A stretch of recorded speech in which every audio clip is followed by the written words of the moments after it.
So we're moving into this next section, section 5.3, which deals with the trigonometric graphs. So we've already looked at the unit circle and the trig wheel. So now we're basically ready to turn this into a graph that we would just graph in the normal coordinate plane. But really what we're doing is we're going to be using the trig wheel to do this. So we'll look at the graphs of both the sine and the cosine function, and then we'll do some transformations. So graphs of sine and cosine. So the first thing really to remember here that's important to keep in mind is that these functions, sine, cosine, all the trig functions are going to be what we call periodic, which makes sense because remember how we kept wrapping and wrapping and wrapping around the unit circle? What would happen as we kept wrapping around the unit circle? We get repetition. So every time you go around the unit circle once, then you get back to where you started, and then you do it again and again and again and so on. So the idea of this is that the sine or the cosine of any value, t, is going to be the same as the sine or cosine of that value plus 2 pi times any integer. So the idea of this is when n is 1, 2 pi n equals 2 pi, which means you just wrapped around the circle once, right?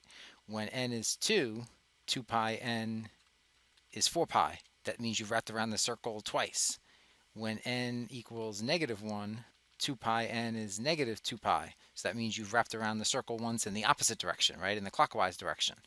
Okay? So that looks a little bit scary, but it's really not that difficult. It just means that every time n increases by 1, you wrap around the circle another time, right? Or decreases by 1, technically, right? It's just going in opposite directions. And the other thing that I don't like about this is how they use n.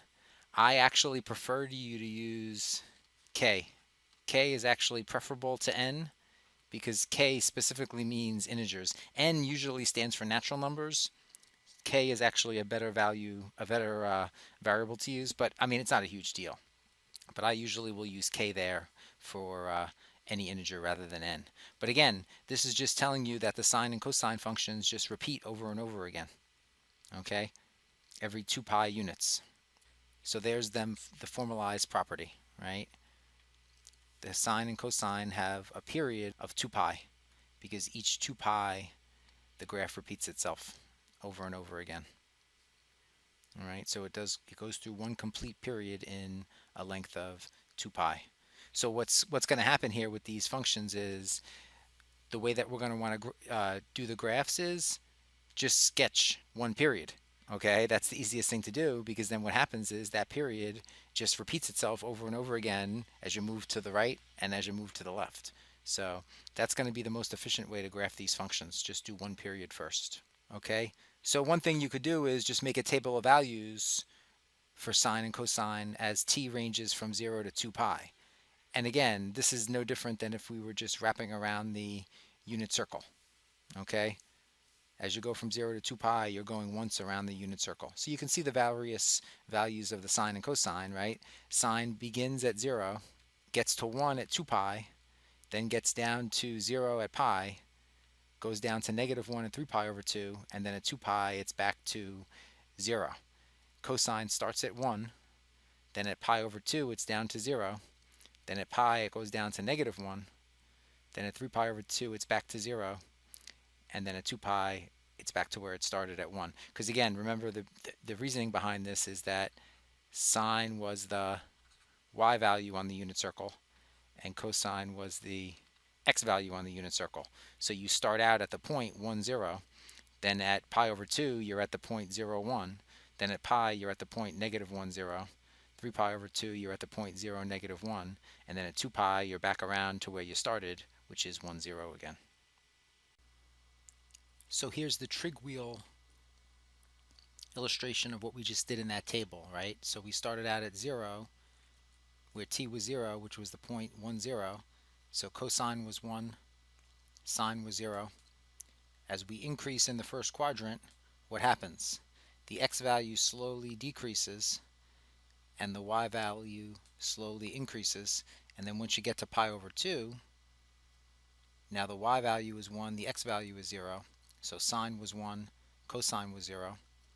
Then between pi over 2 and pi, now you can see the x value is still decreasing, so it's getting negative, and the y value is decreasing from 1 down to 0.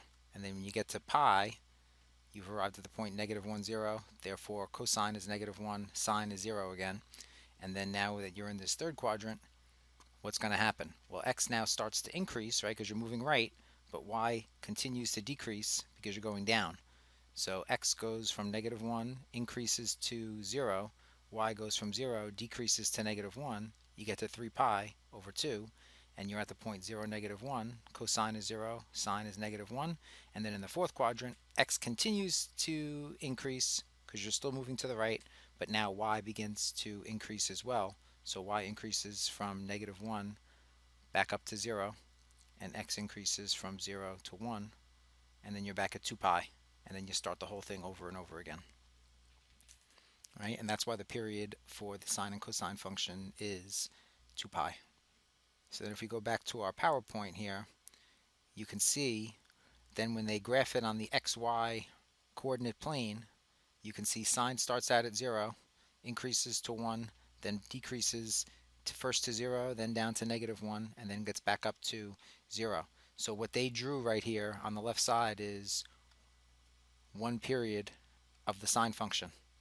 So then once you draw that one period, what do you do to the left and right of it? You just repeat it. So once I have the template, if you will, right, you just paste it again. There's another one. Paste it again. There's another one. So on and so forth. You just keep moving to the right and left, repeating over and over again with the period of 2 pi. And then cosine, similarly now, starts out at 1, goes down to 0, continues down to negative 1, back up to 0, finishes at 1. There's one complete period. So you graph the one complete period. And again, that's your template.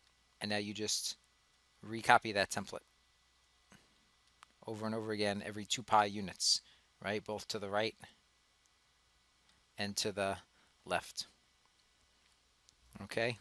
So those are periodic functions with period 2 pi. And if we look at these on the same set of axes, you can see the sine and cosine functions are actually the same. It's just that one is shifted to the right or left, depending on how you want to view it, right? Because it's periodic, so you can look at any shift as a shift to the right or a shift to the left because you're just repeating the same thing over and over again. So the cosine graph is really the sine graph shifted, I guess, to the left, maybe you can think of it as that. Or sine graph is the same as the cosine graph, just shifted to the right. So either way, you get the same graph. Just one is a horizontal shift of the other. And that actually brings us to an important identity that you might remember from when you did the right triangles. That was called the cofunction identity, which we will get back to at a later time. All right, so there's your graphs of sine and cosine. And of course, the thing that you should notice is the sine function is symmetric about the origin. If you go back to it and look at it, you could see there's the sine function. It's symmetric about the origin. So it's an odd function, whereas the cosine function, it's symmetric about the y-axis, and that's because it was an even function. Okay? So sine is an odd function, cosine is an even function. And then again, I guess I'll just write that thing that I had mentioned before here. Remember how we said you can think of the cosine of t as the sine, right? Let's look at the graphs again together. Think of the cosine of t as just the sine graph that's now been shifted to the left. How far exactly? Pi over 2, right? Because if I move this sine curve left pi over 2, I would just arrive back at the cosine curve. So the cosine of t is going to be the sine of, how do you write a shift left pi over 2 units? T plus pi over 2. So you would write the cosine as the sine of t plus pi over 2, because this was just a shift left pi over 2 units. And that kind of paves the way for us to get into the idea of the different transformations of the sine and cosine functions.